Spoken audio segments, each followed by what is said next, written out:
Welcome to Straight Talk and Retirement, your no-hype source for financial advice and making informed choices about your retirement plan. Get on the phone to talk today at 314-931-5877 or text your question to 84126. The opinions voiced in this show are for general information only and are not intended to provide specific advice or recommendations for any individual. To determine which investments may be appropriate for you, consult with your attorney, accountant, and financial advisor or tax advisor prior to investing. Securities offered through LPL Financial, member FINRA SIPC. Investment advice offered through Private Advisor Group, a registered investment advisor. Private Advisor Group and JBL Financial Services, Inc. are separate entities from LPL Financial. Now, here are your retirement coaches, Jeff and Erin Lapidus. Hello, St. Louis, and welcome to the holiday edition of Straight Talk on Retirement, your live and local St. Louis's favorite financial call-in show.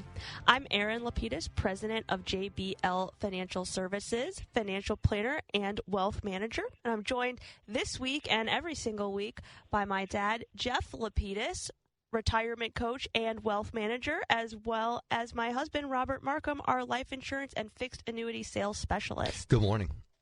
Good morning. We help our clients make smart choices about their money. The way we do that is by designing a game plan, a written step-by-step strategy, a real game plan with several goals in mind. First is to preserve, protect, and prudently grow the assets our clients have taken their entire lifetimes to accumulate. Second is to deliver an income stream they can rely on so they can do all the things they want to do in retirement. And third is cost-effectively addressing their health care needs, like helping individuals enroll in Medicare and choosing the right plan to couple with their Medicare coverage. And then when they're done enjoying their assets during their lifetime, we show them how to pass them on to the people they love, whether it's their spouses or children, grandchildren, churches, or charities, whoever it might be, without Uncle Sam or the tax courts taking a big bite out of their money. And as their wealth managers, Rob, Erin, and I watch their money every single day to make sure they're staying on track. And that's why they call us the retirement coaches. Good morning. Good morning. Good morning.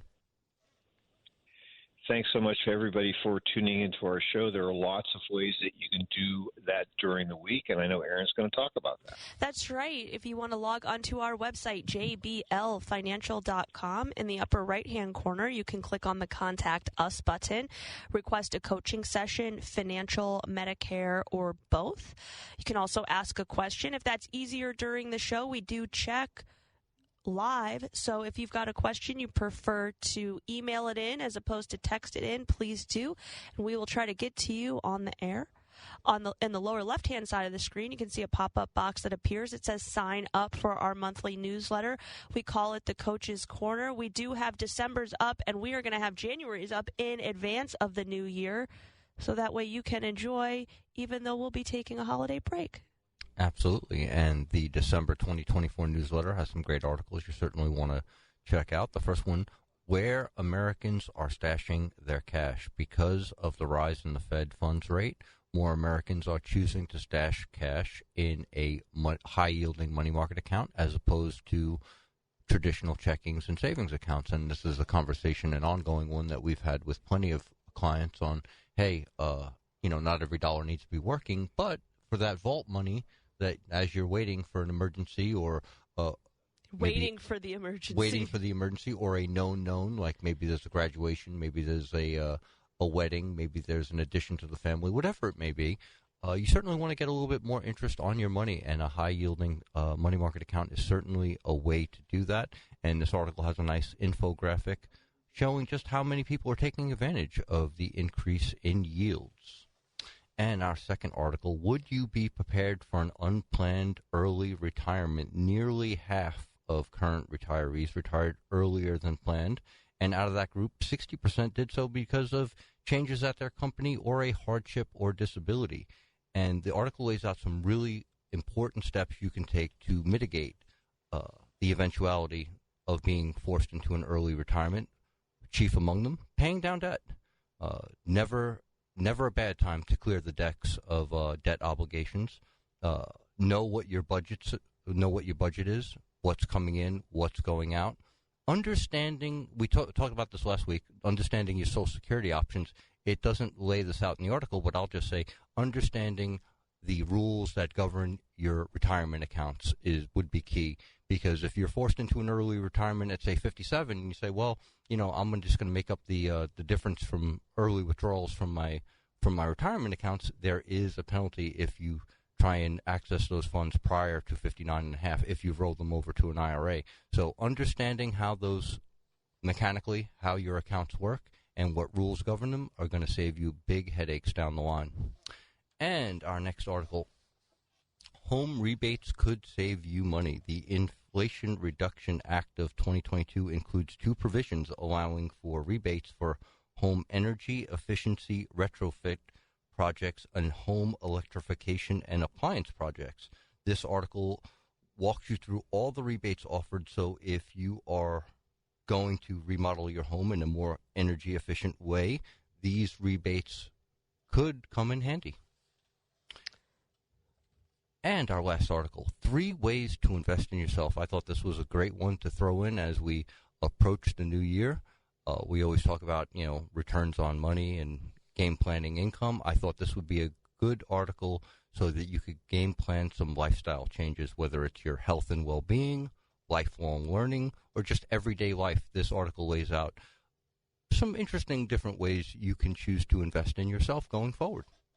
And that is your December 2024 newsletter. And like my wife said, be on the lookout for the January 2025 newsletter, because that one is going to be out a little bit earlier this year. Awesome. Thank you for that, Rob. Dad, you wanted to bring up a bit of news that happened early this morning or late last night.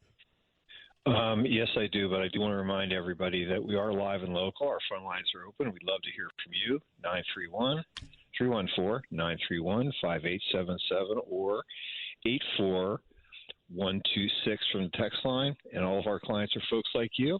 They're our listeners. They're 55 and older. They like to retire, or they're already retired. Erin, as you mentioned, came across something that the Senate passed last night, which was the repeal of the windfall profit tax, which is something that affects many folks, especially if they're involved with the government, possibly with teachers, where they're losing some of those Social Security benefits that they had earned outside of their current work were being offset during retirement. So this, I think, is a situation where I know for us, we're going to have to be reviewing clients' game plans, because in many cases we had to do planning without Social Security benefits for that surviving spouse, especially the one that was subject to the windfall profits tax. So now they're in a situation where, hey, guess what? They could get survivor benefits. So it could be cool. But the rules aren't out yet, but we'll be watching, right? Absolutely. Well, that's terrific. Again, our phone lines are open. We'd love to hear from you, 314-931-5877 or 84126 from the text line. And I was going to say, while we're waiting for your calls as well as your texts, why don't we get into our first topic of the day? We received an email from Julie. And Julie writes, my husband and I would like to retire in the next 2 years. I am a dental assistant. My husband is an electrician. We've been listening to your show for many years and now plan to call your office to arrange for a coaching session. But we have a few questions. The first one being, how does the process work? So this is pretty simple. Give us a call. Many of you know our number, 314-863-0008. Or you can always go to the website, jblfinancial.com, click on that Contact Us button, and just provide us with your name, email address, phone number. And a quick note, you're looking for a coaching session, and you'll hear back from our office manager, Kelly, either the same way that you contacted us, either by email or by phone. And she will find a day and time that is best for you to either come into the office, or we do offer phone or Zoom appointments if you'd like. During that time range of the coaching session, Kelly's also going to provide to you a financial questionnaire that just asks some essentially pedigree information about yourself and your family, as well as your current income and spending. and also a list of documents that give us a nice idea of your full financial picture. So it's going to include things like Social Security statements, 401k statements, brokerage statements, life insurance, excellent life insurance, other annuity contracts, policies that you might have, annuity contracts being one of them. We also like to take a look at your tax return because sometimes that reveals things to us that maybe aren't top of mind to you. For example, if you have loss carry forwards from a significant loss that you took in maybe securities or in a property that you've been carrying forward, if you're taking distributions from your retirement accounts already, or if you are accumulating a large amount of dividends and interest, your tax return can reveal a lot of things to us. So not only we can get in sync with what you're doing, but we can get a nice picture of what it is. The more paperwork you bring, the better view of the field that we'll have and the better coaching session you'll ultimately walk away with. That's right. And every one of our coaching sessions always starts with, tell us a little bit about yourselves and how you hope we can help. I love that line. Well, truly, it gives us a great idea. First of all, many of the people that come in to see us already know us pretty well. They've been our listeners, or maybe they're friends and family of listeners. So they have an idea about us, but we want to get a great idea about you. So hearing about where you are in terms of planning for retirement, your family, that's an important piece for us. And then really getting down to what your questions are, making sure that those are covered during our first coaching session, and then giving us the opportunity to widen the field, so to speak, and give you some information or thoughts or planning ideas on the things that you haven't thought about yet. Usually, during the course of our coaching session, there's going to be some homework involved. Sometimes it's homework for us. Many times it's homework for our prospective or future clients, where we're asking you to maybe think about some options or potentially collect some additional information that we might like to take a look at.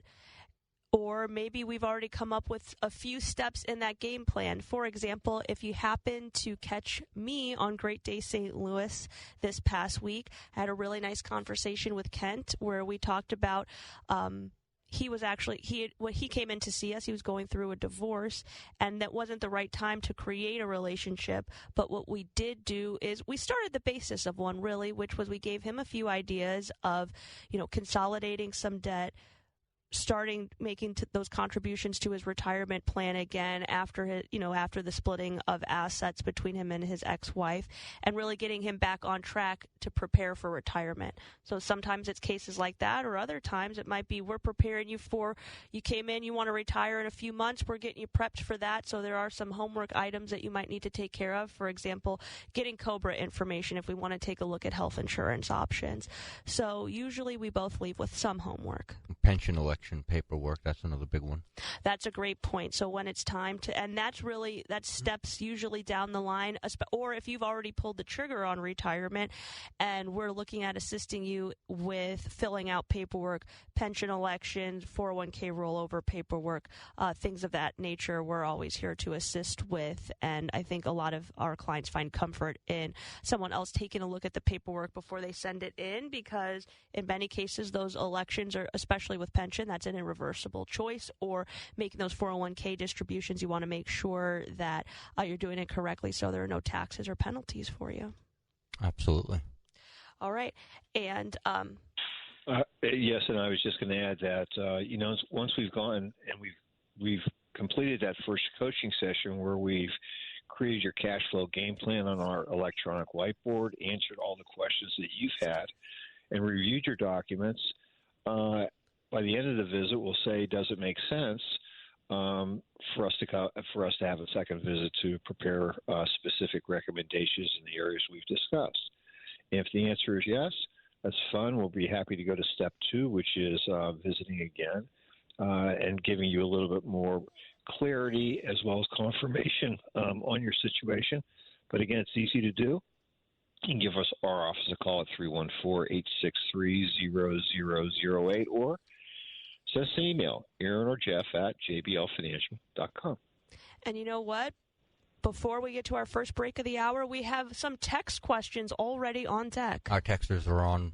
They're on point. They're ready to go. Our first texter writes, what are the advantages or disadvantage of money market accounts held at a bank or through a brokerage firm? I don't know if there's advantages or disadvantages. It may be a process of functionality. In other words, if you already have a bank account at XYZ Bank, having your money market account there could make transfers between that money market account and your checking or savings account go maybe a little bit faster, a little bit more seamless. But on the flip side of that, say you had a money market account at a brokerage account, and maybe you have a brokerage account there too, and you wanted to move some money from a money market account to your brokerage account to possibly transact a trade that wouldn't be allowed through your checking account or your savings account. So it's more of a question of what were you looking to do with the money, or where were you looking to move it? I don't know if I'd look at it as advantages versus disadvantages per se. Well, also there are a few other pieces to this which I would mention. Money market accounts held at banks are generally FDIC insured. When you're looking at money markets through brokerage firms, you also want to be careful that it is a money market account versus a money market fund, which usually those money market funds carry fees, and they are not FDIC insured. You're going to use the SIPC insurance on that side of things. So there are different limitations there on the limits as to what you can hold. And then in addition to ease, I would just take a look at what are the best rates and what are any of the restrictions that you might have. So for example, many money market accounts through banks have no account minimums. They have no fees, and they also have no requirements, meaning there aren't a certain number of transactions that you have to complete in order to receive the marketed rate. With money market funds, generally there's a fee associated with it because all funds have a fee. So not just money market funds, but when you are investing using mutual funds, they carry investment charges. A money market fund will also carry charges. You want to see, are those fees offset by the rate that they are offering, or are you undercutting what your potential might be in terms of receiving a rate on the long term? Yeah, I think in general, what we like to do is that money that's you're holding in a money market account, that's a part of your vault, your emergency savings. We want you to keep that locally and away from us so that we don't have any transfer time delays or necessarily fees involved. And frankly, it makes it easy, so much easier for you to move things around. So also, very good text question. Absolutely. Also, the final thing, and you made a great point here, Dad, which is if you are working with an advisor and the way that you are compensating them is through a fee, if you are holding a money market fund inside of an account with your advisor, you may be paying a fee on top of the investment charges for a money market fund. So again, it's important to make sure that that is a working piece of your portfolio, so your advisor is either suggesting this for a specific reason. We've done this in the past when the market is particularly volatile, as opposed to holding straight cash. Using the money market fund could be a good alternative. Or that you are, like my dad said, holding this at a local bank or at an online bank that you have easy access to that is already set up to receive funds back into your checking account. So if you do need those funds quickly or you'd like them, they're easily accessed. And we've got one more text question. And our next text writes, good morning. I am planning to retire at 64. I was planning to retire at 64, but will now wait till 67 to take Social Security benefit. How will that impact my highest 35 years of earnings, if at all? So it is the highest 10 years. It's your highest 30 covered quarters. So it will not have an impact, most likely, on your Social Security benefits. What happens is the highest benefit, basically Social Security arrays your earning years based on highest to lowest. So for the 3 years that you will be retired and not earning any income, those zeros are going to fall to the bottom. If you have already top 10 years, it'll stay as it is. If you happen to earn more in your final year, maybe you get one more year added to that top 10, and those zeros will fall to the bottom. So you can't hurt yourself as long as you already have a top 10 earning years. Absolutely. Also, this is true if you decide to work part-time, or if you decide to take a consulting position where you are earning less. You generally don't have to worry about hurting your Social Security benefit on the back end, because as long as you have those covered quarters, not only are you entitled to a Social Security benefit, but your lower earning years are going to fall to the bottom and keep those higher earning years available to calculate the benefit for you. All right, and I think we've beaten down the text into compliance for the time being. And with that, I think we're going to take our first break of the hour. So don't touch that dial. We'll be back with more Straight Talk on Retirement right after these local messages. Mizzou basketball on the Big 550 KTRS is powered by Great Bar. This Sunday afternoon, it's the bragging rights game as Mizzou tips off against Illinois at noon. Pre-game begins at 11:30 a.m. He climbed the elevator, caught it with 2 hands, and punched it on the way down. Get all the action right here on the Big 550 KTRS. Scooped up, thrown up, off the backboard and in, and Missouri wins. Presented by Great Bar. For all your electrical and datacom solutions. What is that on the patio furniture? Oh, I covered it for the winter. Those are old tarps. What? Oh, and they smell as bad as they look. What? I think they look just fine. No, they don't.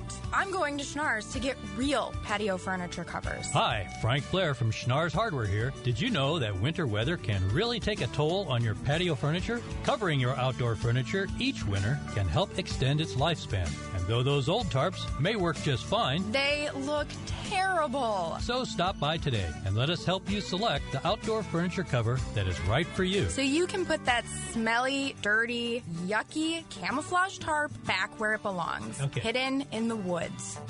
Well, I guess I'll put it on the woodpile. Schnarr's Hardware, where we don't charge for the popcorn or the advice. We're open 7 days a week, so call us at 314-993-0910, or for location, hours, or to shop online, go to schnarrs.com. If you have foundation issues and you want someone you can trust for an honest assessment, well, that's Dale Blaine at Cornerstone Structural Repair and Waterproofing. It's a local, family-owned company for 20 years, and they'll fix that foundation. They'll fix any waterproofing. They'll also fix street creep, something you don't want but are hearing more and more about. For an honest and complete solution to your foundation issues, call Dale, 314-262-6277 or stlouisfoundationrepair.com. Get ready to embark on an intergalactic adventure.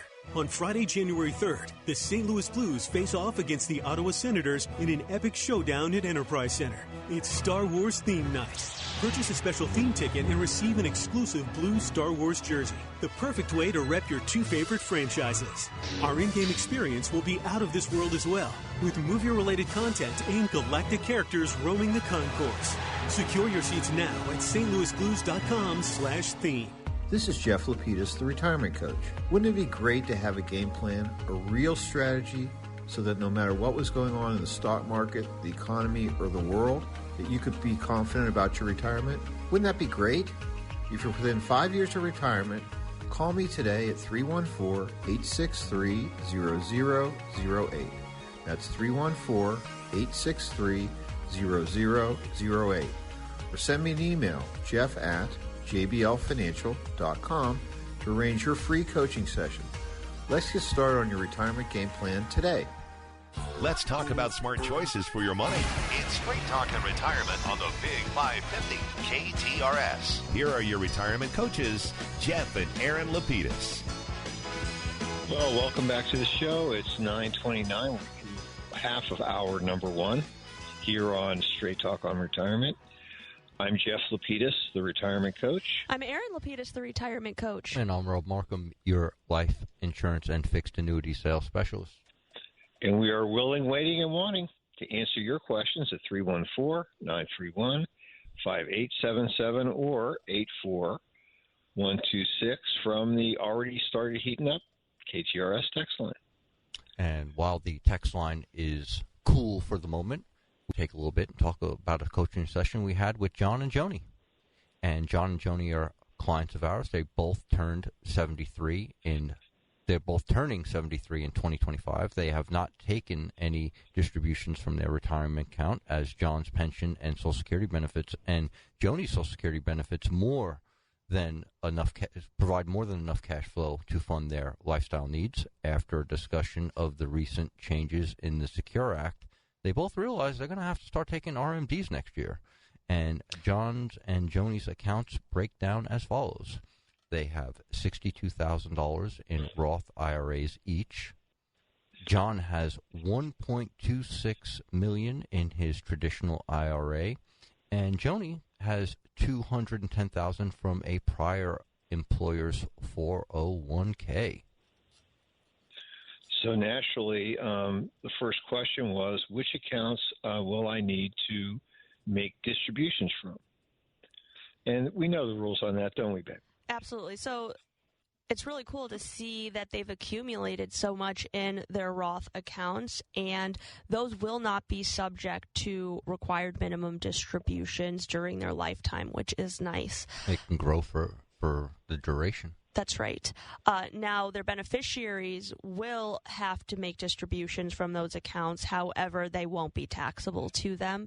The other nice thing is that if John or Joni were to predecease each other, there are still no required minimum distributions from those Roth accounts.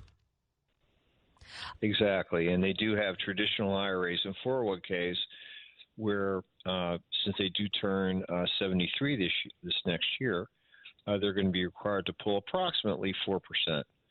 So of that $1.74 million at 4%, that's going to be a taxable distribution of $69,600 approximately, based on the value of the accounts at 12/31 of 2024. And also, there's an important technical piece to note here, which is if Joni maintains that prior 401k with her previous employer, but as she is retired, the required minimum distribution of 4% on that specific account has to come out of the 401k specifically. It cannot come from any other account. So most likely what we will be doing next year is rolling that 401k into an IRA for Joni so we can make distributions out of that account. But for example, if Joni had an IRA and a 401k, she'd have to make two separate distributions to meet the requirement if that 401k stays in place. So that's important to consider as you get closer to required minimum distribution age. For most people, if everything has been consolidated into IRAs, you don't have to take from each IRA proportionally. You just have to take that dollar amount that is totaled across all of your IRAs. But if you have a 401k that sits separate and apart as far as the IRS is concerned. Yeah, and usually that money is sent out in a lump sum and typically at the beginning of the year, so you don't have any real control over how those 401k distributions can be made. And you also don't get to control the taxes because they automatically withhold 20%, and you may be in a position where you would like to withhold more or less from that distribution. So it does make sense once you have retired and you plan to stay that way, that you do move your retirement accounts into self-directed IRAs because it does give you more control over when, how, and how much you receive. And that's not just for required minimum distributions either. Exactly. And I think having control over how you receive the money, how often you receive it, and can really be important for you from a planning point of view. With many of our clients, especially as an example with John and Joni, since they really didn't need a monthly income flow for those RMDs, what we did was we had a discussion about what are some events that might occur during the year which required more than normal cash flow amounts. And frankly, what are things that maybe you've been saving up for that we don't have to deal with anymore? One of them was real estate taxes, and it's not unusual for us to be sending our clients a larger lump sum at the beginning of November or December when those taxes are due. or maybe what we're doing is we're pre-funding an extraordinary vacation or deposit for that vacation during the year, or even pre-funding their vacations for the next year. And also, some clients, we even have them situations where they're assisting their grandchildren in paying tuition, whether it's for college or possibly even for primary school. So having the control over how much, how often, and when you take those distributions can be extremely important. And frankly, it makes sense to have that flexibility, right? Absolutely. And I thought John and Joni had a great question. And basically they asked, are there any things they can do today or at the time of a distribution to reduce their tax liability? And there are some things they can do, aren't there? Absolutely. First thing is they could and the easy one is, for most of our clients, is letting us do something for them that they're already doing it, but doing it in a tax-wise way. If you permit us to direct your IRA to make your charitable contributions or distributions for you, this will reduce the taxable amount of those RMDs dollar for dollar. So, Rob, give us a couple of examples on that. If you're already making charitable donations, we would simply take over that process and do a direct from the custodian to whatever charitable organization you wanted it to go to. That would come directly out of your account. We would handle all the paperwork, and that would be reduced dollar for dollar on your taxable distribution amount. Right. So, for example, John and Joni are donating to church, and they had about 2 or 3 other charities that they were also donating to throughout the year, which totaled about $4,000. So what we could do is get into sync with how they make those donations. They made monthly donations to church, so we were able to set that up, that they would we will send a monthly check from their IRA to church for them to cover those monthly dues, or their monthly donations rather. And then annually we set up a few other donations that they had already been doing throughout the year. So we know that of their requirement, $4,000 will not be taxable. If throughout the year they come up with a few more, we can always add to that list, because these are distributions that are going to be to third parties. You do want to work with your advisor earlier in the year, because it's going to require a signature either electronically or by paper to be authorized to go from your account to a third party, which is someone that's not yourself, your bank, or your address of record. Definitely not something you want to leave to the very, very last minute. Certainly not, even though the checks, as long as they're dated 12/31, will count towards 2024 as opposed to 2025. You don't want to come down to the wire, especially if this is going to make or break your required minimum distribution, meaning if you're counting on these dollars to leave your IRA to make your annual requirement. Do you want to get that handled sooner? Because, as you know, things tend to slow down once we get to the holiday season. Absolutely. And, what's fun for us is that really this is the first conversation that we have with our clients during the year. Typically it starts in late January, when we've received all the information on, for those that are subject to required minimum distributions, we like to call those grown-ups. And in our first coaching session with them during the year, which is going to happen for most of our clients within about 30 days, we're going to discuss what their distributions options are for 2025. We're going to review their account performance, which we like to do in coaching sessions. Also, we're going to find out how, and we're going to talk to them about how these RMD distributions are going to affect their federal income tax liabilities. And for some of our clients, we have to be very careful about IRMA, which is obviously the effect that this additional income could have on their Medicare Part B premiums, and really to discuss the status of their game plan. Are you still on track? What are some of the changes that we need? Maybe what is some of the flexibility that you have that Uncle Sam's, let's put it this way, forcing the money out to you? Where's that money going to go? So a lot of fun discussions. Again, what it really starts with is getting some good advice and sitting down with your financial advisor if you have one. And frankly, this is really one of the most important, and if you become a grown-up, age 73, ongoing decisions that you're going to have to make every single year. So it should be a habit that your advisor has already helped form with you. And if not, this is a good habit to form. Wouldn't you guys agree? Of course. It's always nice to stay on track, have that, beginning of the year review, understand what the road looks like going forward, and that way you can dot every I and cross every T.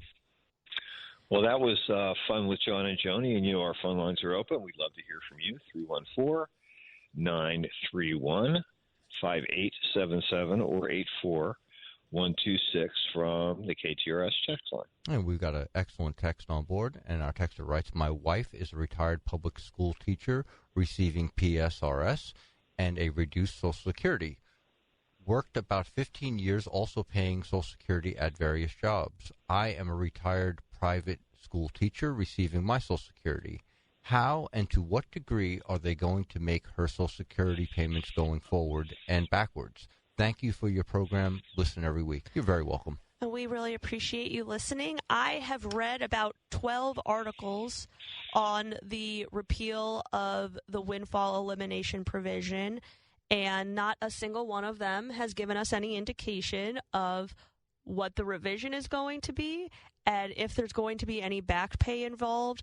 My guess is, from what I've already started reading about the commentary on what this is going to do to Social Security, meaning right now Social Security is solvent through 2033, and then there's a projected 20% decrease in Social Security benefits. This is an ongoing conversation, and there have been ongoing adjustments to Social Security that continue to push that number out. And I'm confident that, as this was a promise that our government made to its citizens, that they would not have to, when they grow old, also grow poor, that we'll be able to maintain this at least through our clients' lifetimes. They haven't mentioned back pay in any of the articles yet, and they haven't mentioned exactly what the change to the windfall provision will be. But because it says it's been a full repeal, we'll have to wait for more guidance. But it could mean that you are going to, if you are subject to the windfall, you're going to be eligible for your earned full Social Security benefit. So for many people, and if you're not familiar with the windfall, some individuals, for example, in Missouri, teachers that are involved in the PSRS system, or many people refer to that as peers, do not pay into Social Security.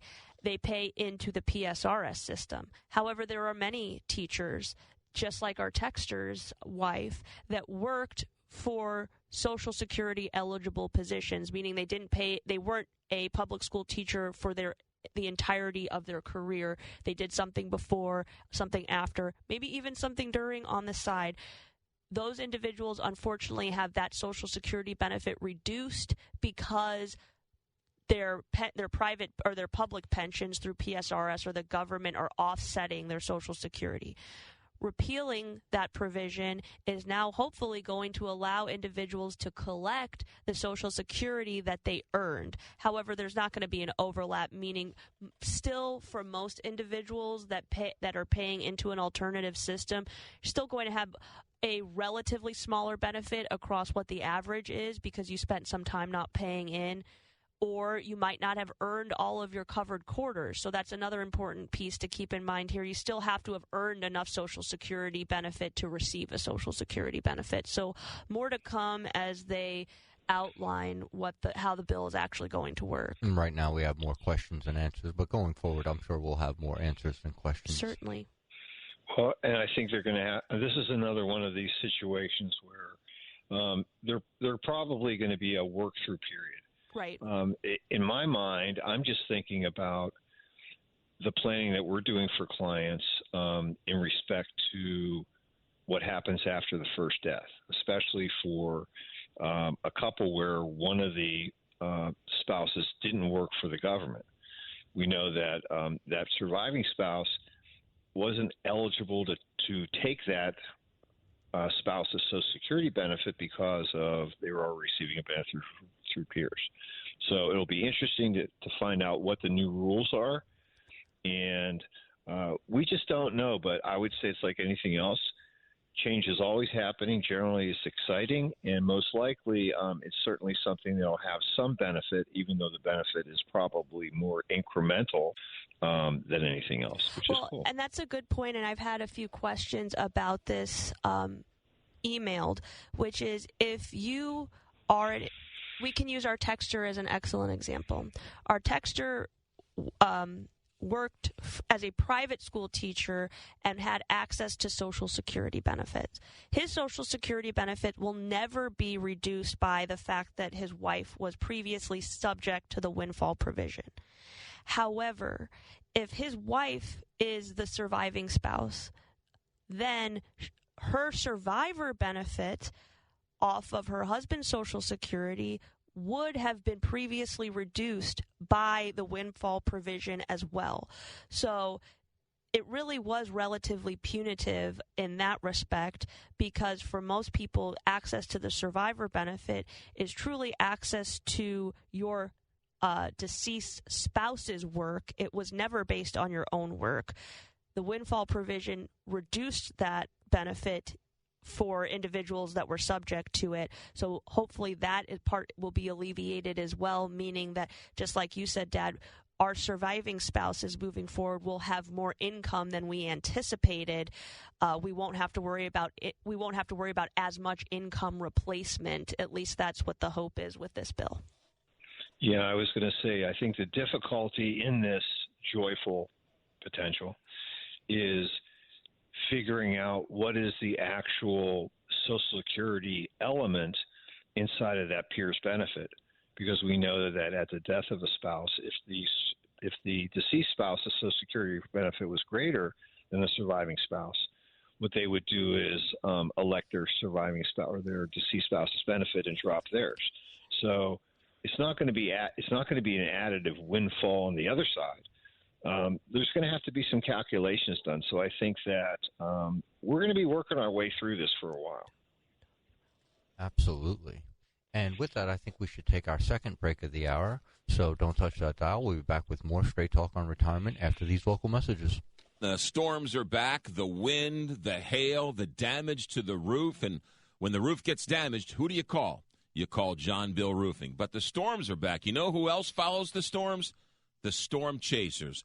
These are the teams of people who come and leave a note on your door, mailbox, maybe your windshield wiper, and they tell you to call, and you think you're getting a deal. You give them half the money, and you never see them again. With John Bill Roofing, they've been in this business for a long time right here in St. Louis. They live, work, and play, and they guarantee you to give you the best price on your roof. When the roof gets damaged, your first phone call is to John Bill Roofing, 1-800-NEW-ROOF, 1-800-NEW-ROOF, or johnbillroofing.com. Roofing, siding, gutters, John Bill Roofing. Residential, commercial, industrial, a company you can trust, a company that lives, works, and plays right here in St. Louis. Make it local. Make it John Bill or johnbillroofing.com. Happy holidays, everybody. I'm Bob Hardcastle, host of Money Talk, heard every Sunday morning right here at 8 a.m. And on behalf of our great companies, Royal Banks of Missouri, Miller & Roberts Attorneys at Law, Cutest Funeral Homes, and Midwest Money Company, we are proud to be sponsors of the Big 550 Toys Drive. Kids are the best. I'm Bob Hardcastle. The 28th Winter Warm-Up is coming to Busch Stadium and Ballpark Village January 18th through the 20th. The event features 3 days full of non-stop Cardinals family-friendly fun, including tours of the Cardinals clubhouse, admission to the world-class Cardinals Hall of Fame and Museum, plus access to the Cardinals Care Store, autographs, auctions, and an exhibit hall full of sports memorabilia and more. Tickets are on sale now. Proceeds benefit Cardinals Care and its mission to care for kids in the community. Find more details at cardinals.com/WWU. Hi, it's Jill Farmer. It's December, which means, of course, the temperatures are getting colder. The colder weather doesn't mean you're going to be left in the cold. The time is now to reach out to our friends at Premier Heating and Cooling. Whether it's a checkup, a repair, or you need a whole new furnace, they're going to take good care of you. They're the oldest and most experienced American Standard customer care dealer in the St. Louis and St. Charles area. They're family-owned and operated, and they're a member of the Better Business Bureau with an A rating. That's important to me. I was a consumer reporter for a long time in St. Louis, and I care about companies that take good care of their customers. They also take a lot of time to make sure they train their technicians to be the best in the business. And they'll work with you on financing to make sure you don't have to choose between having a comfortable home and other expenses in your life. The time is now to reach out to Premier Heating and Cooling. Give them a call or go to premierheatingcooling.net. So give them a call today or check them out at premierheatingandcooling.net. This is Erin Lapidus, the retirement coach. Wouldn't it be great to have a game plan, a real strategy, so that no matter what was going on in the stock market, the economy, or the world, you could be confident about your retirement? Wouldn't that be great? If you're within 5 years of retirement, call me today at 314-863-0008. That's 314-863-0008. Or send me an email at aaron@jblfinancial.com to arrange your free coaching session. Let's get started on your retirement game plan today. Now, back to Straight Talk on Retirement on the Big 550 KTRS. Here are Jeff and Erin Lapidus. Well, welcome back to the show. It's 9:51 here on the Big 550 KTRS. We've got about 8 minutes left. Our phone lines are open. We'd love to hear from you. 314-931-5877 or 84126 from the usually busy KTRS text line. Right now it's a little bit dormant. Maybe we should talk a little bit about Judy. Sounds good. So, Judy sent us an email. Said, "Hi, Jeff and Erin." I'm shocked that she put your name first, Dad, but that's fine. It sounds better that way. That's all. It does. It's a classic, Jeff and Erin. So Judy wrote, "I've been a regular listener of your show for many years. I enjoy the banter between the two of you and appreciate how you share information with us." Judy, I can tell you that the banter is all self-taught, not scripted or rehearsed. I do resemble that remark. She said she's about 2 years away from retirement and has put off calling for a coaching session, but plan on doing so. And over the years, I've accumulated several 401ks and IRAs from past employers. I would like to pull these all together so that I can more easily watch what's going on. Can I do this? And where is the best place to invest the money once it's all there? All right, that's two separate questions, so we'll take the first one as top of mind. The IRS does provide rules for consolidating retirement assets. The rules can be complicated, so you need to be very careful when you execute them that they're done properly. The most efficient and effective way to do this is a direct transfer from trustee to trustee, so you can avoid the tax and reporting issues with the IRS. Here are some basic information on direct transfers. You can transfer money from an inactive 401k to an active 401k without penalty. That's a direct transfer. And so when we say inactive 401k, essentially that means one you're no longer contributing to. Excellent. And an active one is you're a current employee and you're making contributions there. Right. So, I have an old 401k that I'm no longer contributing to. In theory, I could, if I wish to do so, a direct transfer to a IRA account if that's something I was interested in. Or a direct transfer into your current 401k. Correct. All right. And you want to check the plan sponsors because they do have rules about how much you can import. They can have rules, so you just want to double check that. Sure. The second rule, you can transfer money from an IRA rollover account to an active 401k plan without a penalty. So if you had an old 401k, you already rolled it into an IRA. Now you can take that IRA and roll it into your active 401k. So that's where you're currently working. That's right. You may also transfer money from an inactive 401k, as Rob mentioned, to a self-directed IRA as a direct transfer without a penalty. And this is something that, and there are reasons why folks may want to do that, which is kind of cool. The next to the last one is that you may also transfer money from an active 401k to a self-directed IRA without penalty and still participate. in your active 401k if you're age 59 and a half or older, and we call that an in-service distribution. If you can consolidate things, should you? Let's look at the criteria that we use when we make a decision like that. The first one being, what are the underlying fees being charged by the funds you're currently invested in? So this is important because you can see you might be looking at two 401k plans. They both are holding the same fund, but based on the company and the plan sponsor, you may be charged different fees for each fund. So you do want to take a look at those charges, not just the charges of the 401k, because in many cases you are not the one paying those fees, but you do want to look at the charges of the investments that you have that are available to you. Right. What if you went from one 401k that had almost identical choices to another one, and the only real difference was the fees? Right. You were moving from a lower cost environment to a higher cost environment. If there were no underlining other reasons to do so, you just kind of a little bit shot yourself in the foot. Exactly. And so, again, are those similar funds or choices available to you in your current 401k? If you like what you have, there's no reason not to keep it. At the same time, if you feel there are superior choices, it's kind of nice to have that opportunity to do a direct transfer and not have to deal with any type of IRS reporting. And another big one, Rob, I know is if you happen to fall between the ages of 55 and 59 and a half.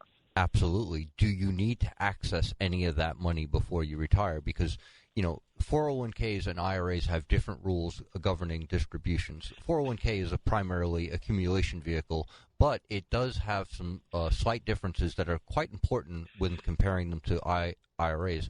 IRAs do not generally allow you to take distributions before you turn 59 and a half, whereas a 401k has a rule of 55 associated with it, where if you are separated from the employer that you have that 401k with, you can begin to make distributions from that 401k and not pay the penalty. Once you roll that over to an IRA, you are no longer subject to the 401k rules. You are now subject to the IRA rules.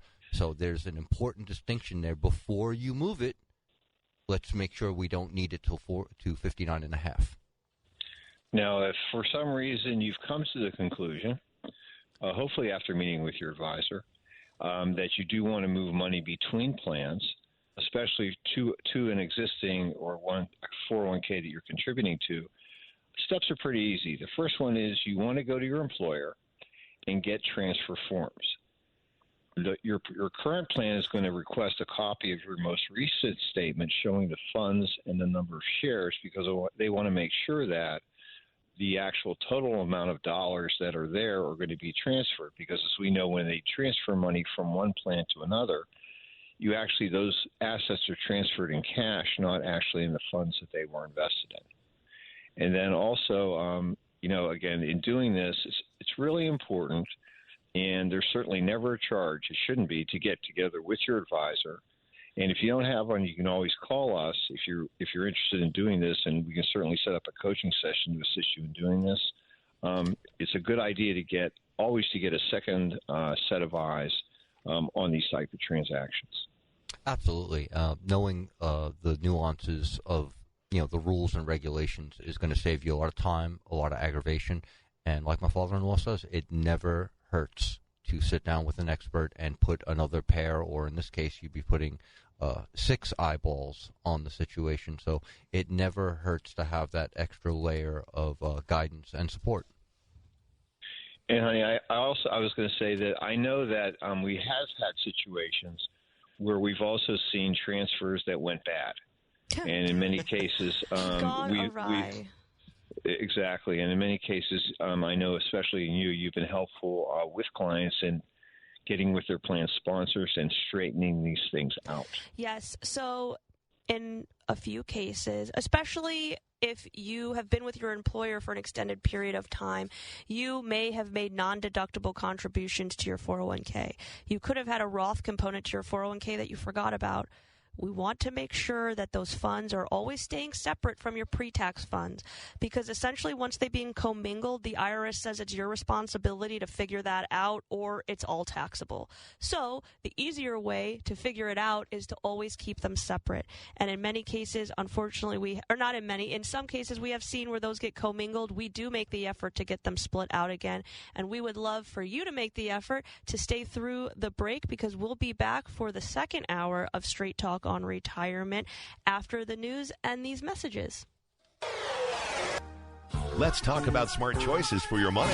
It's Straight Talk and Retirement on the Big 550 KTRS. Here are your retirement coaches, Jeff and Erin Lapidus.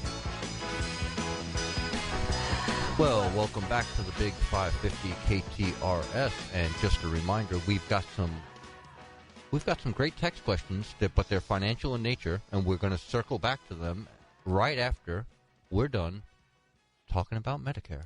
Because you care, we talk Medicare. We do indeed. That's right.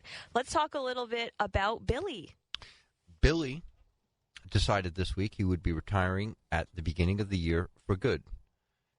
He never thought he was going to be able to retire this soon, but after he came in for a coaching session with Erin and I, we were able to put everything together on that big whiteboard. We showed him how the math work, and he said his last day of employment after seeing all that was going to be Wednesday, January 8th.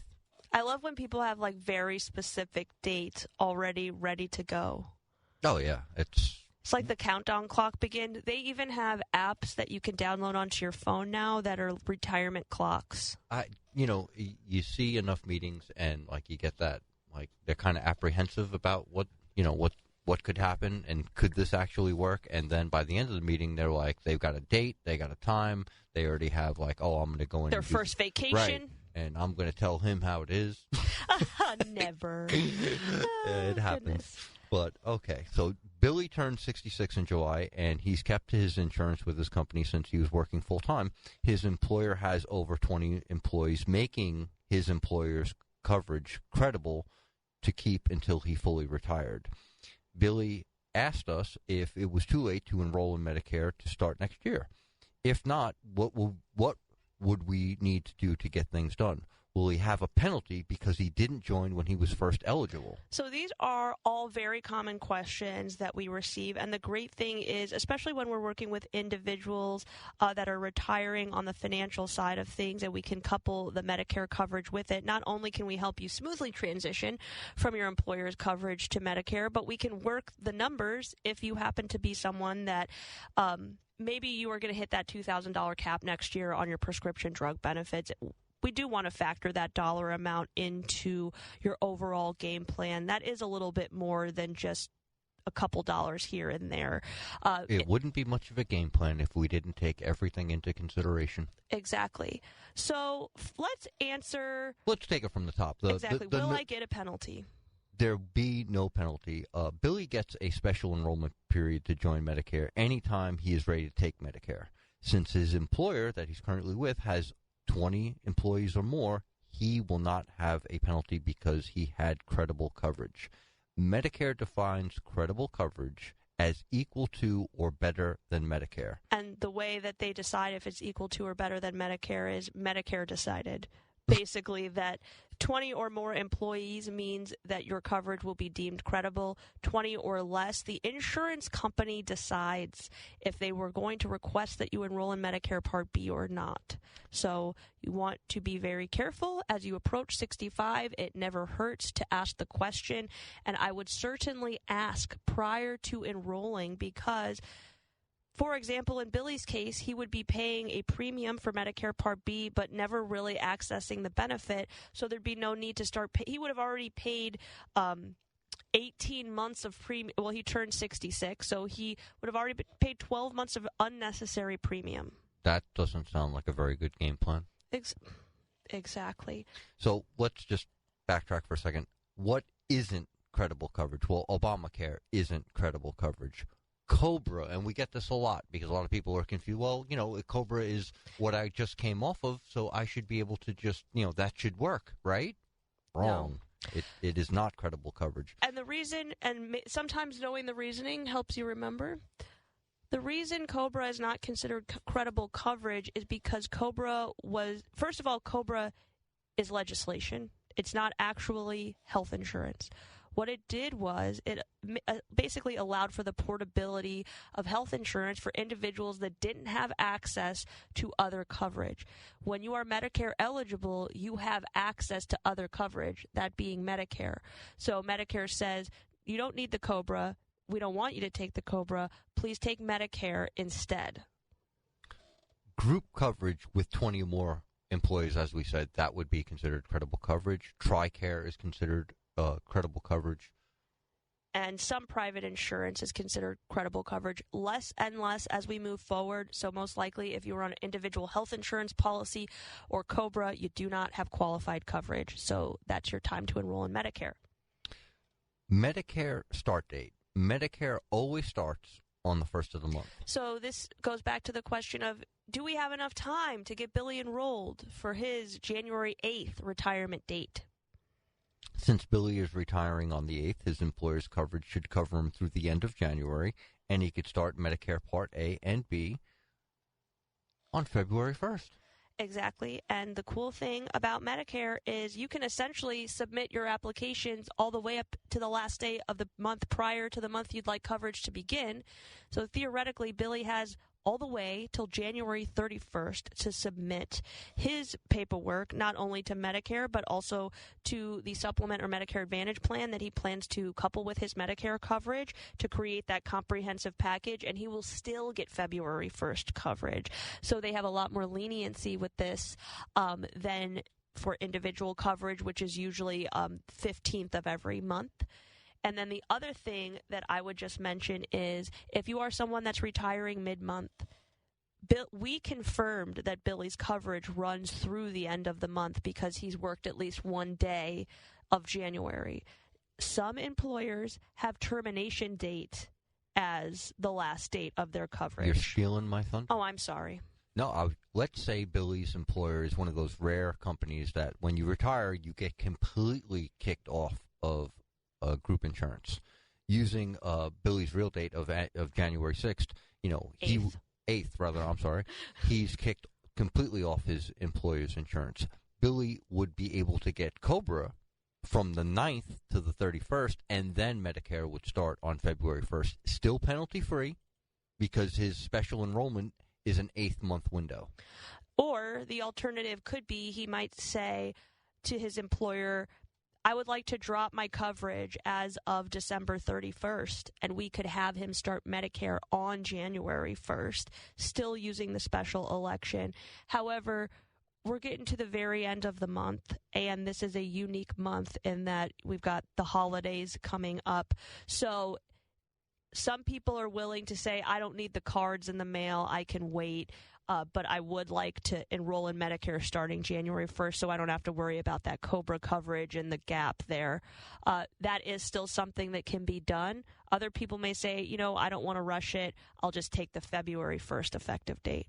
So what does Billy need to do? Since he's in a special enrollment period, Billy will need to get the L5564 or request for employer's coverage information completed by his company's HR department or benefits coordinator. And the great thing about our office is Frank provides that form to you. It's called the Request for Employment Information, like you just mentioned, Rob. And all Billy's going to do is walk that into his employer, and it's going to say that he's had credible coverage with an employer at when he turns 65, and it will keep him from having a penalty when he comes on to Medicare. He will need to apply for both A and B, and with an a requested effective date of February 1st. That's right. And once Billy has enrolled in Parts A and B, then we can submit that request for employment information form, and essentially what that's going to do is show Medicare that he had credible coverage and that his plan should start on February 1st because his old plan is ending January 31st, and that will give him his penalty-free enrollment into Medicare and also implement or Medicare Advantage plan that he might like. So it's, again, having that special enrollment period and understanding what is considered credible coverage, what isn't, will save you a lot of headaches down the line because you won't have to play, well, oh, my God, I turned 65 and I didn't sign up for Medicare. Relax. It's going to be okay. Yes, it is. All right. And I think that's about it for our Medicare segment this morning. It was a short and sweet one. We know a lot of people are looking to retire either at the beginning of this year or sometime next year. And if you have already turned 65 and you're looking to make that transition, we can make it seamless for you.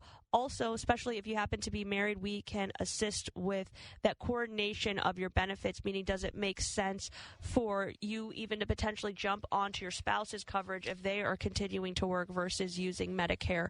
So there are a lot of options here. Billy's case was pretty straightforward. Retiring, need Medicare, want to jump on it, but there are a lot of questions involved. And the other nice thing is you don't have to hunt around for these forms. We're not only going to help you with the process of enrollment into Medicare, but we're going to provide you with all the information that you need in order to do that. And then we can also even process those forms for you. So in Billy's case, if he says, I'd rather Frank, you send this request for employment information form in so I know it gets there, we're happy to take care of that for you, and then we have it on file. Dotting all the I's, crossing all the T's, and having someone like Frank that you can touch base with periodically, whether it's a question that you got about a bill or an explanation of benefits, whether it's putting eyes on the new plans, whatever your Medicare question, having that reliable person that you can call who's informative, who's knowledgeable, and who gets back to you in a timely fashion, it's going to save you a lot of aggravation, a lot of anxiety. Absolutely. And you know what? I think we had a few text questions held over from the previous hour. Let's get to those two before we take our first break of the hour. And then we've got a few more that have come in that are all financially related. It's an embarrassment of riches. It is. On the text line. And our next texter writes, someone said I could start a Roth for a young grandchild with no earned income. I understood that Roth was only for earned income. Is there something I missed? I don't think so. No, you're following the letter of the law. Others may not follow so much the letter. And as my dad likes to say, if the grandbabe can pick up a broom, then maybe they've done a little work for you. Absolutely. The hay isn't going to stack itself. If there's a way of funneling some earned income to that grandchild, we can be a little bit creative in finding those ways. Absolutely. The rules are made to be followed, right? That's right. We know the playbook. We follow the plays. Yes, we do. And our next texter writes, my wife and I have a joint IRA. I'd like to see that.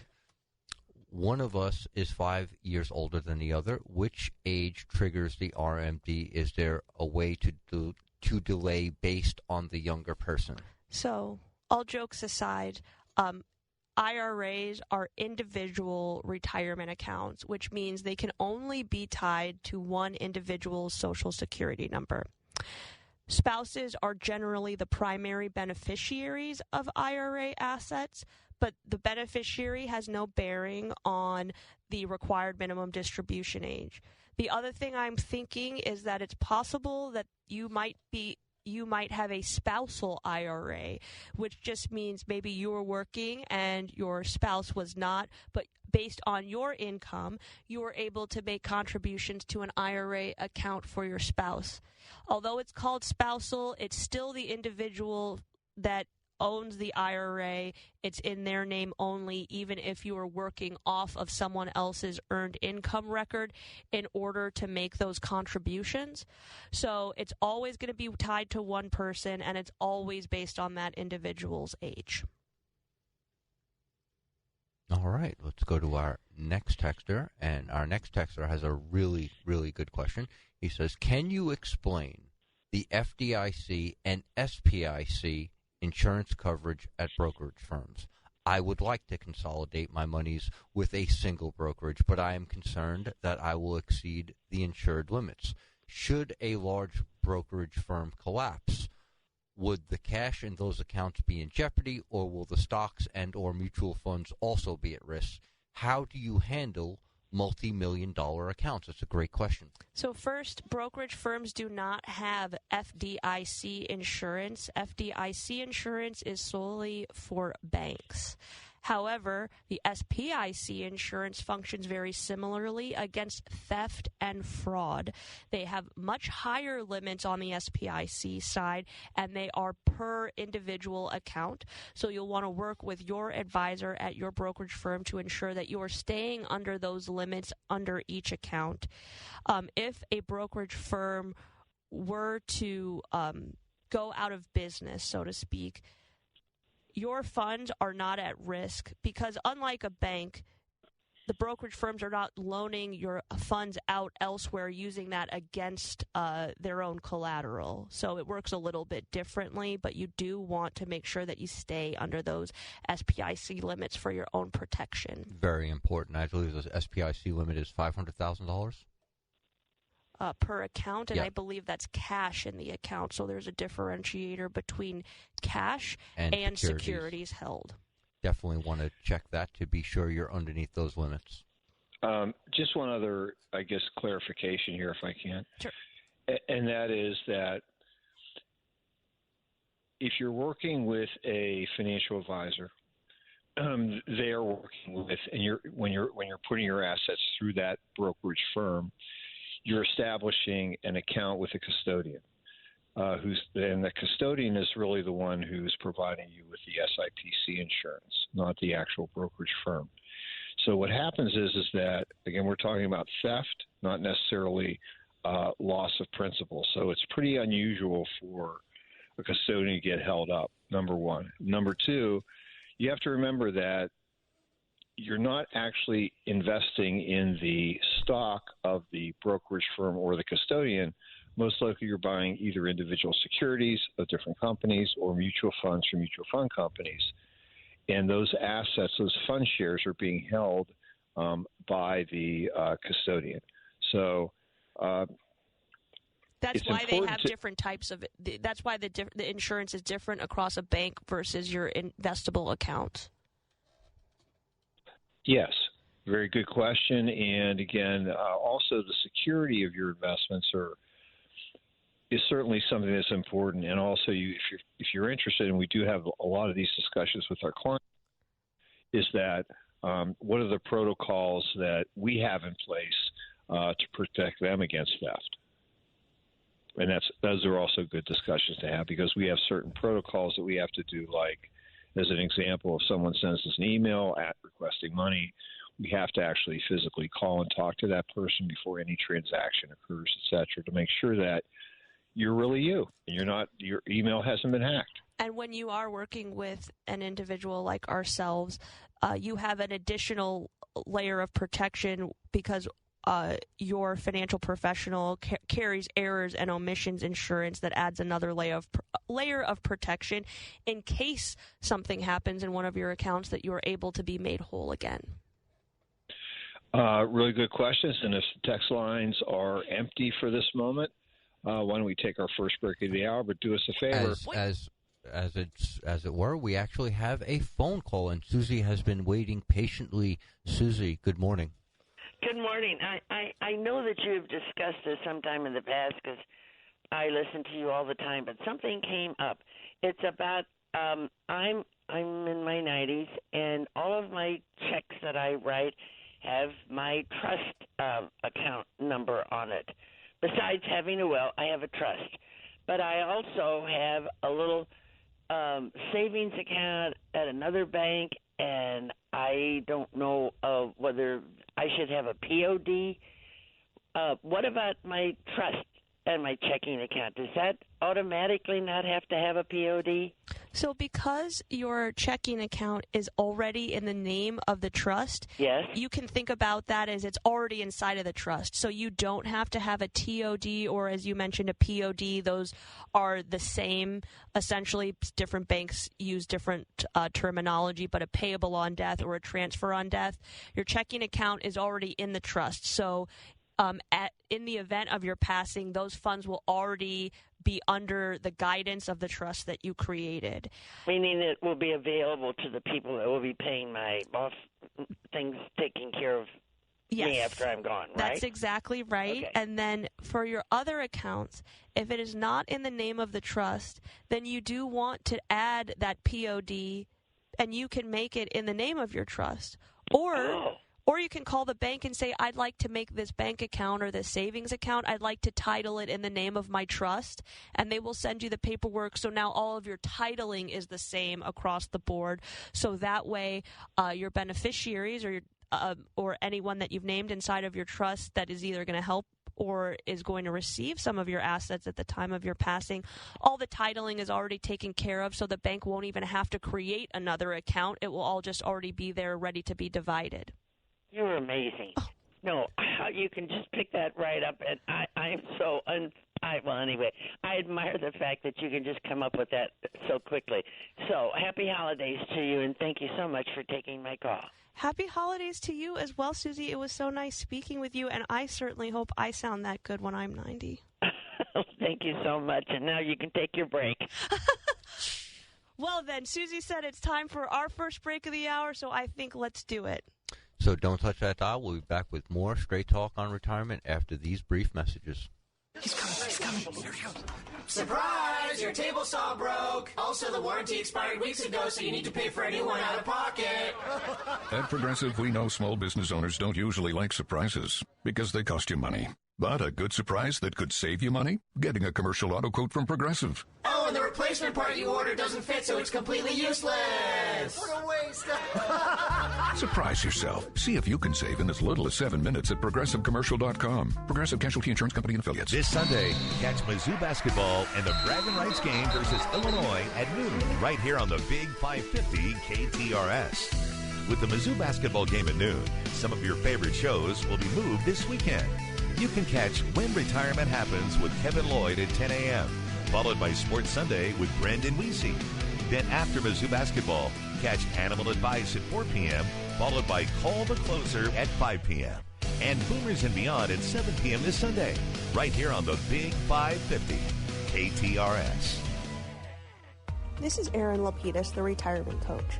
Wouldn't it be great to have a game plan, a real strategy, so that no matter what was going on in the stock market, the economy, or the world, you could be confident about your retirement?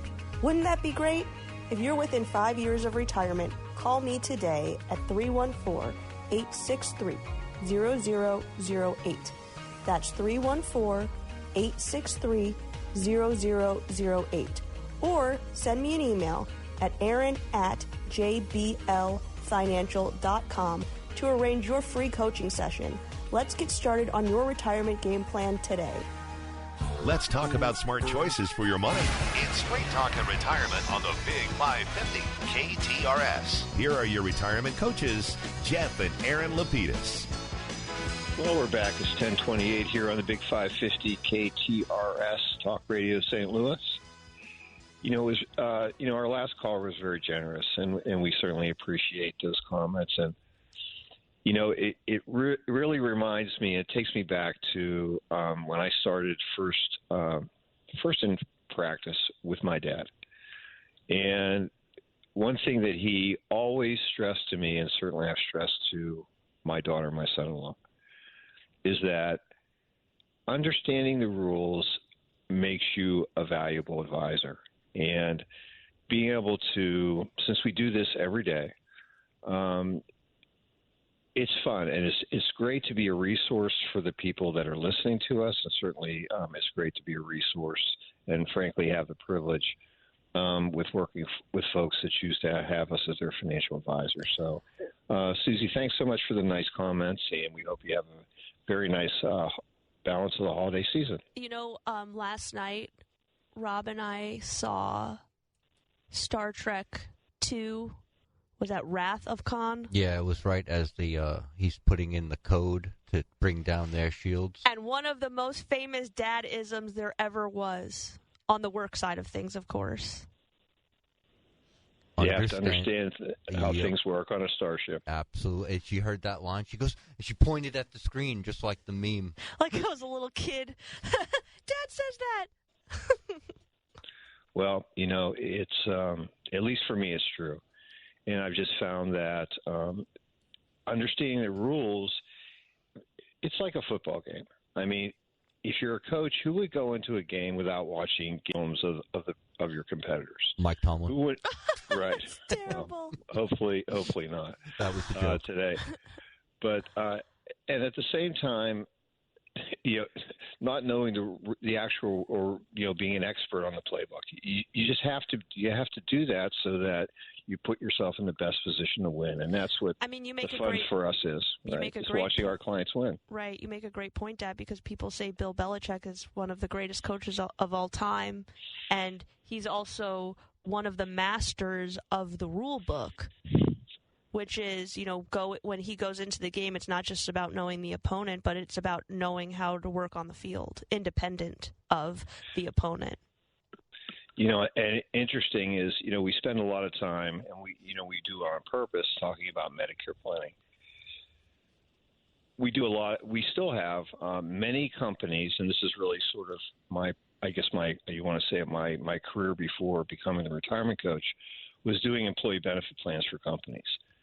So understanding how your plan works while you're active, understanding what the rules are in terms of transitioning, whether it's COBRA or going to Medicare, just makes the whole experience, we find, for folks a lot more fun.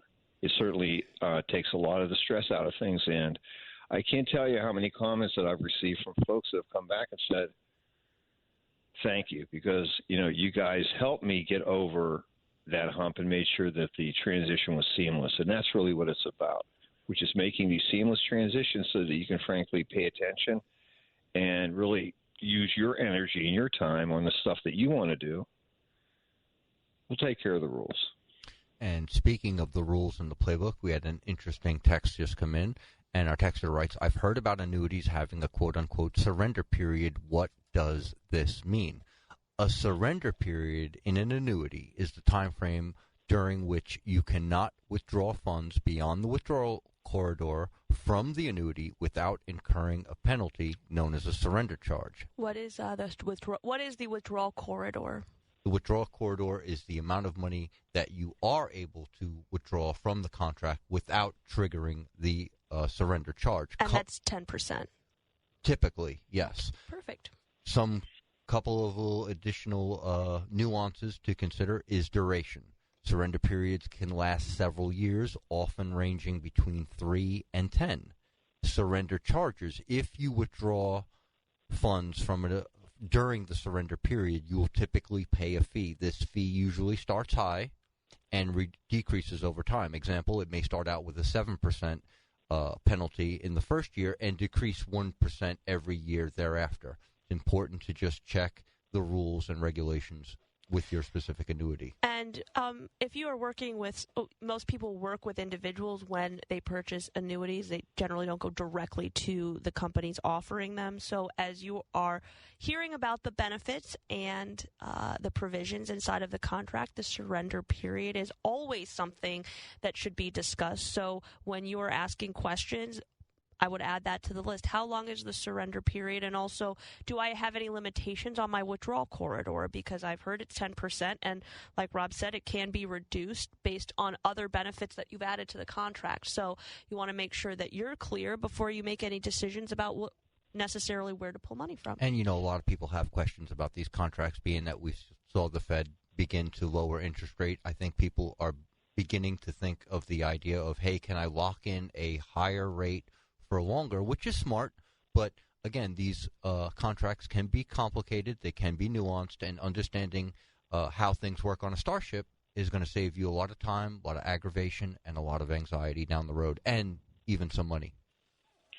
Yeah, the only thing I would add is for many folks, there's a common confusion that the surrender period ends the contract period.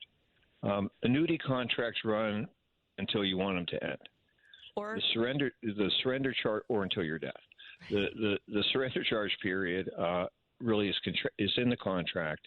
It's for a stated number of years, and once you're through the surrender period, what that means is that you can actually access all of the money from the contract penalty free. So the 10% withdrawal corridor doesn't apply.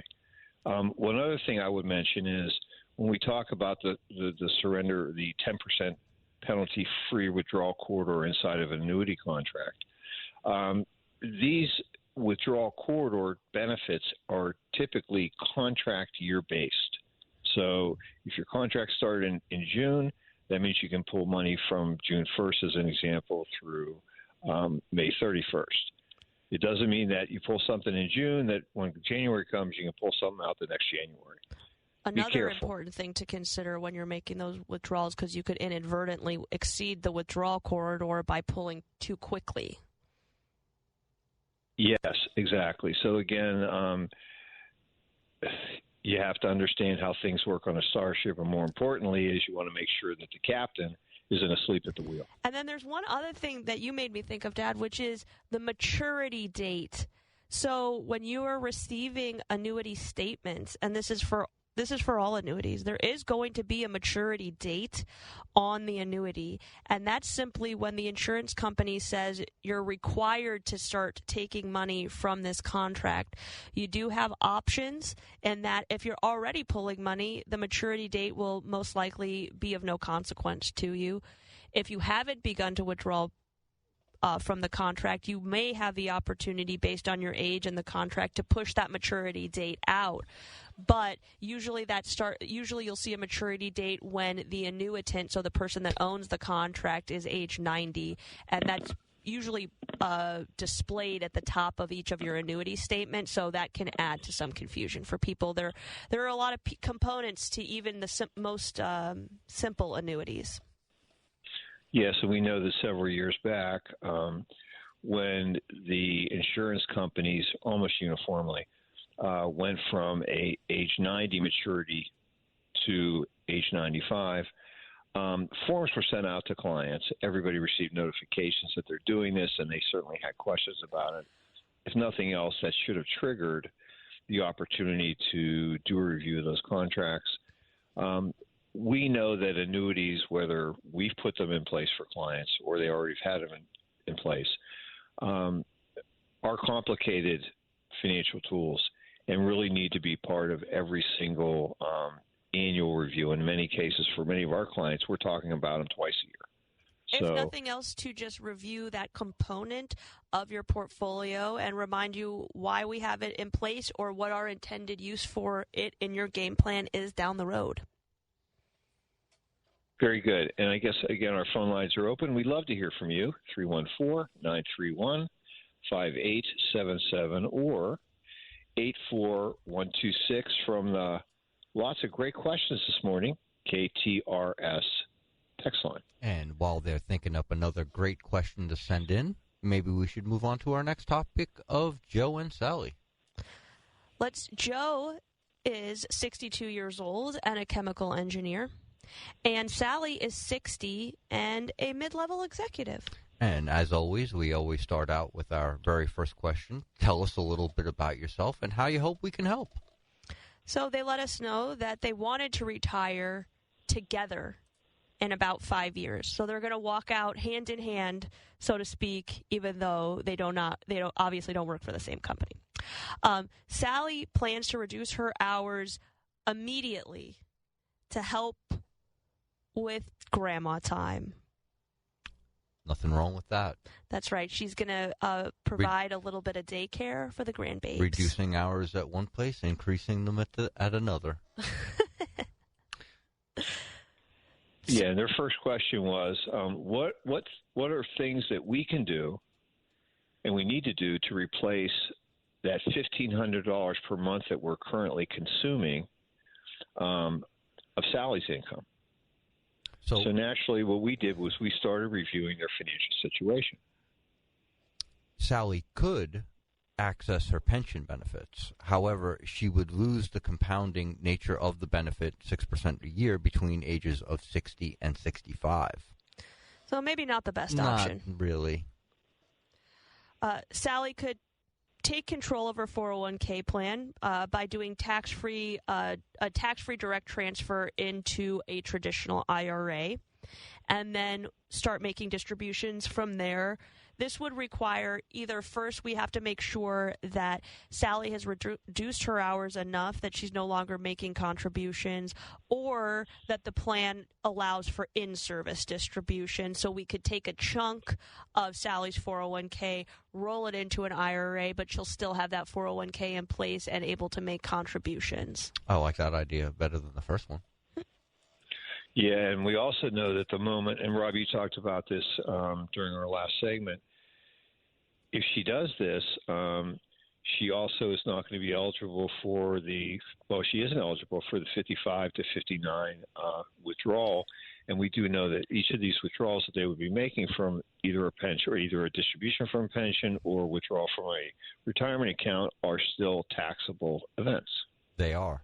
And, Joe is making the maximum contribution to his 401k today of $1,800 a month. He could reduce that contribution to the level that captures his employer's match, and then he could have higher take-home pay to offset that deficit, which would be great. Right. So most likely the reduction of contribution into Joe's 401k is not going to cover over the full $1,500 a month, but we can start to eat away at that. Yes, and then finally, Joe could consider doing an in-service distribution from his 401k to an IRA because he's old enough. He could continue to participate in his company's plan, which is cool, and he would then be able to make distributions if he wanted to because he's over 59 and a half, like Sally. So lots of interesting options for us. Absolutely, but their questions didn't stop there, because their very next question is, how do we deal with health insurance for Sally until she becomes eligible for Medicare at 65? And that's 5 years from now. Well, Sally's got two options. First would be Sally could elect COBRA when because if she is reducing her hours enough at work, she may no longer be eligible for her health insurance any longer. That would bridge the gap somewhat, yes. Or because we know that, and thank God, Joe is still going to keep working, that maybe Sally hops on to Joe's health insurance and she would have a qualifying event to do so, which means when she reduces her hours at work and is no longer qualified for her plan, that's going to give her a qualifying event to join Joe's coverage the day that her coverage ends. And what's interesting here is we've made the assumption that each of them are covered by separate plans from their employers. It wouldn't necessarily be unusual where, let's say, Sally's coverage was actually a little bit better or stronger than Joe's plan, and maybe Joe was covered by Sally's plan as well. Because Sally had a reduction in her hours, therefore that qualifying event would also be a qualifying event for Joe for his plan. So the two of them could then go on to Joe's plan, even though they hadn't previously been on that, without any pre-existing conditions, limitations, or waivers, as long as they did that within 30 days of the qualifying event. Kind of fun. Absolutely. And, Sally's next question is, how are we going to replace Sally's income for 5 years and still stay on track for retirement in 5 years? So let's do the numbers. Currently, their after-tax monthly spending is about $9,000. We know we have to gross that up by 20% to accommodate for taxes. So they need about $10,800 a month, or about $130,000 a year. But they have some faucets that they can turn on. The Social Security when they faucet, get there, when they get there at normal retirement age, is going to be $6,000. Her pension income when she gets there again at 65 is going to be $2,600. So between those two income sources, that's $8,600 of their income need. $8,600 of the $10,800 income need. So it pretty much papers over about 80% of it, which is great when they get there. Right, because we're only short about $2,000 a month, which means if we would like to live off the interest and the earnings of principal and not deplete it over a long period of time, we want to stay within a 4% rate of withdrawal. So, for a $2,000 a month income or $24,000 a year, we need about $600,000 of assets in order to do that. But we haven't gotten to the good part yet. That's right. In his plan, Joe happens to have $1.8 million of 401k assets. Sally has $900,000 of 401k assets, so the total retirement assets available to them are $2.74 million. That being the case, I think that interestingly enough, the options really have become much clearer. Absolutely. They already have the sufficient assets for retirement, reducing Joe's 401k contributions to just his employer's match and taking the balance will cover Sally's income reduction. And that doesn't hurt their long-term retirement plan because we know that when they get to Social Security eligibility, they have significantly more assets than they need in order to make that monthly income work. That's right. So realistically, if they wanted to, they could take Sally's pension if they want, or delay it if they wanted to. They would certainly have to begin to do a payout over that period of time. But just for fun, let's just assume they said, okay, let's just let them both ride. Let's wait until 67 for Social Security election, and let's wait until Sally gets to 65 in terms of her doing her pension election.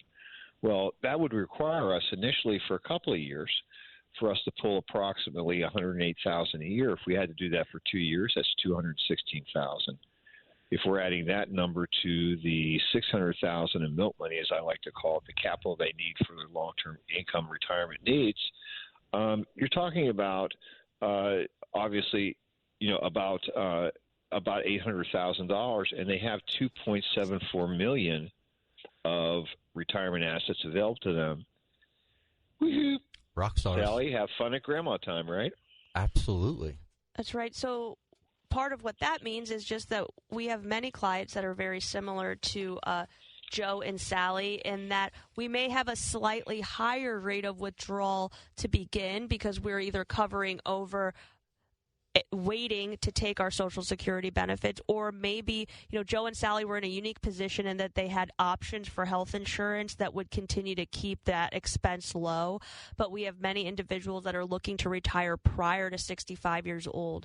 So bridging part of that gap may require a slightly elevated withdrawal rate in order to accommodate for premium, because health insurance can be incredibly pricey between 60 and 65 years old. So that is something that we factor in.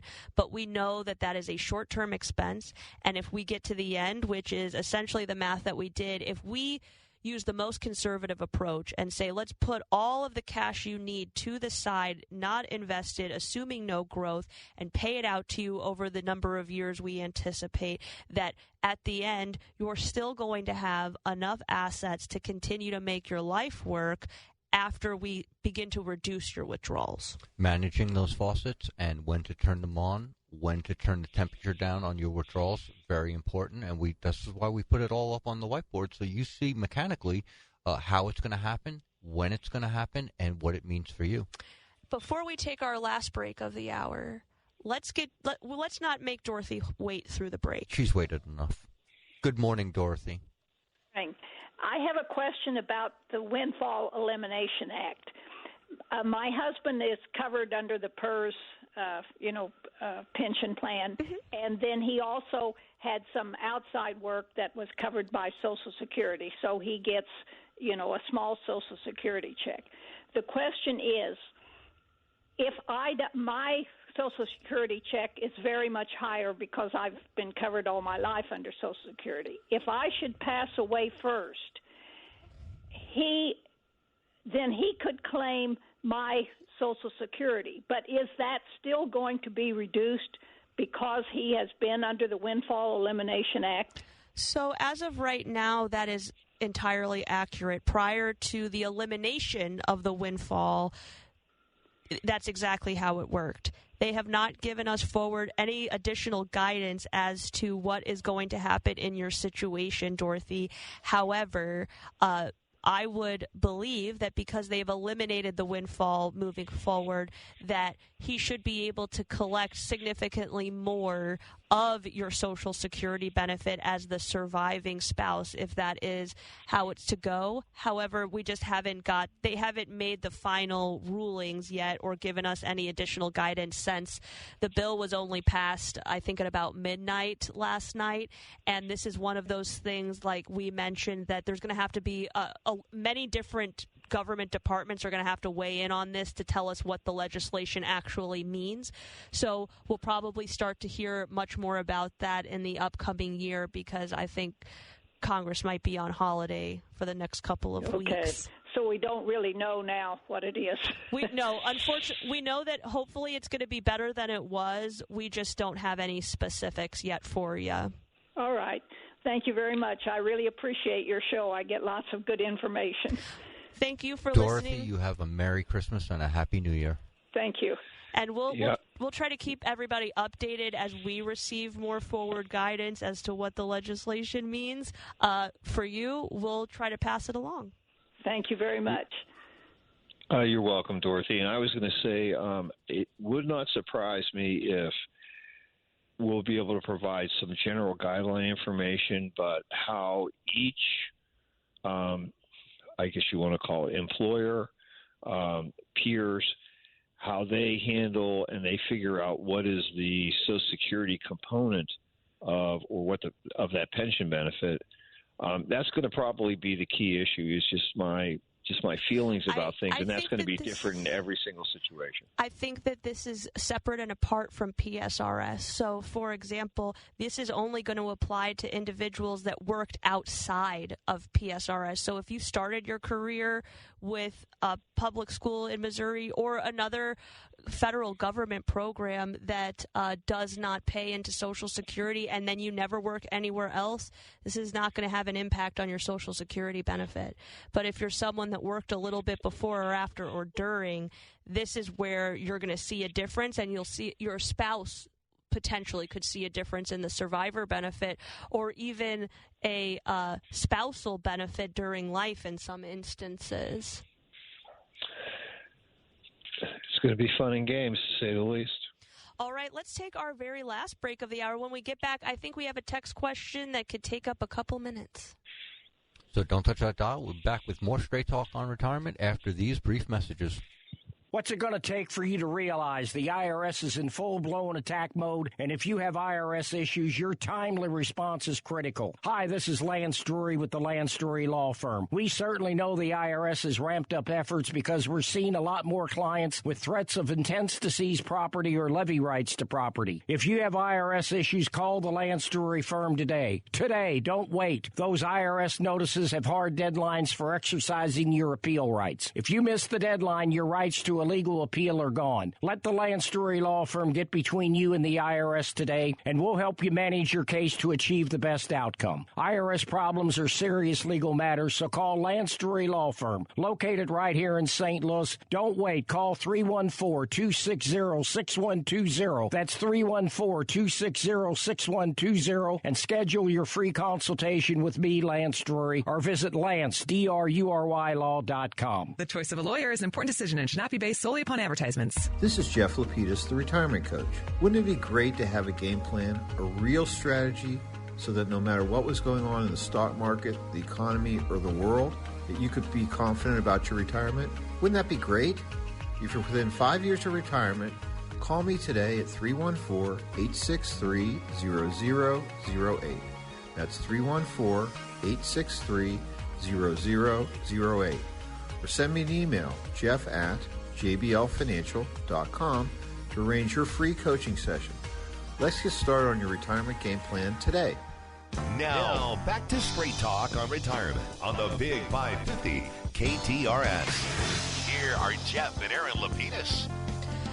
Welcome back, everyone, to our last several minutes of Straight Talk on Retirement before the big holiday week kicks off. I'm so excited. I love Christmas. Love the holidays. Between Thanksgiving and the Super Bowl is like my favorite time of the year. Mine too. Except for that weather yesterday was a little rough. It's cozy. It's cozy. It is cozy. Golf and football, life is good. So we have a texter that's been waiting about 15 minutes for an answer, and I think we could probably take 15 minutes to give an answer here, but we're going to keep it short and sweet because we only got a few minutes left in the show. Can you comment on the important reasons someone might make the decision to switch from one financial advisor to another? Is it based on fees alone, or is it all-inclusive services, as an example?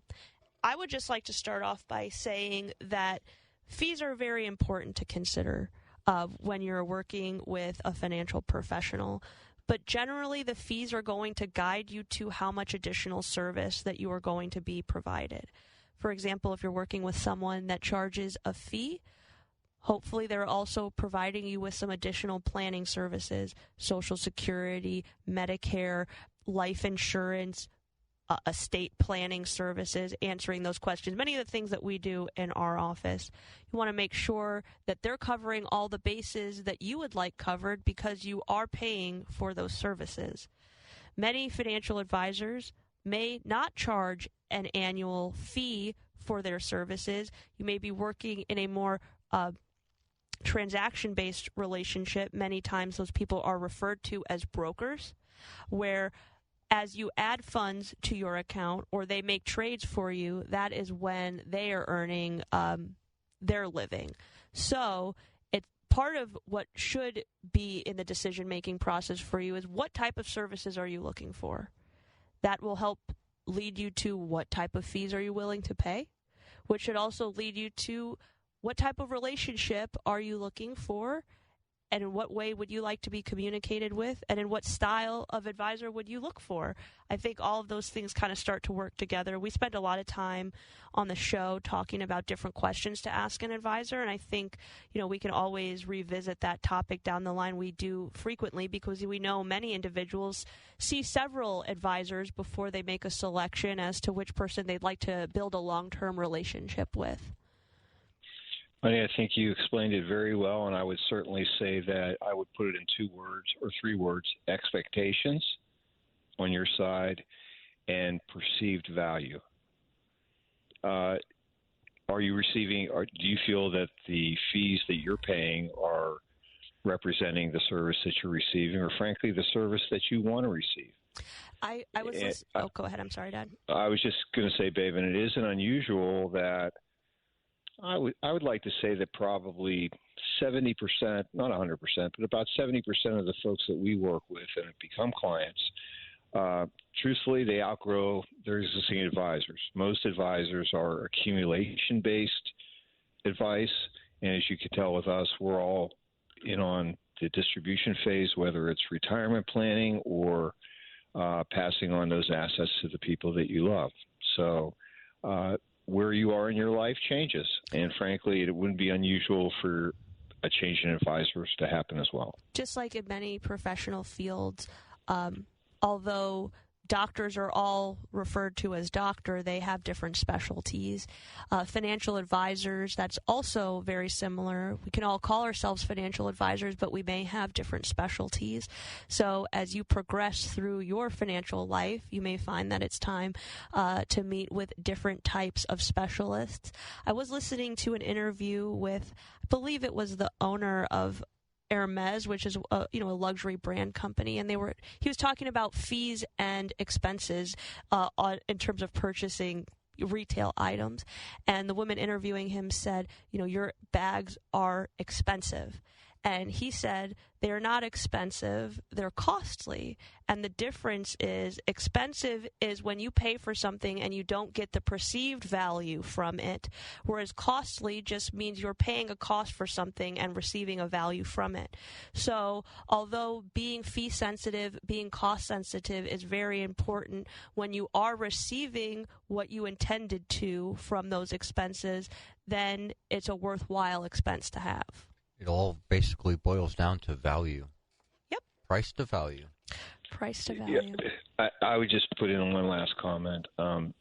What's interesting is that as financial advisors, and again, we're folks that are licensed with the SEC to be able to charge fees.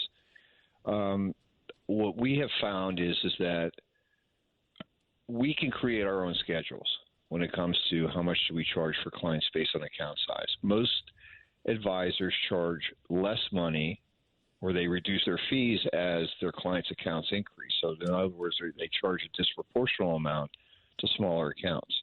We decided not to do that, but the other thing that we have to do is let you go until after the holiday season. So Merry Christmas and Happy Holidays. See you soon. The opinions voiced in this show are for general information only and are not intended to provide specific advice or recommendations for any individual. To determine which investments may be appropriate for you, consult with your attorney, accountant, and financial advisor or tax advisor prior to investing. Securities offered through LPL Financial, member FINRA,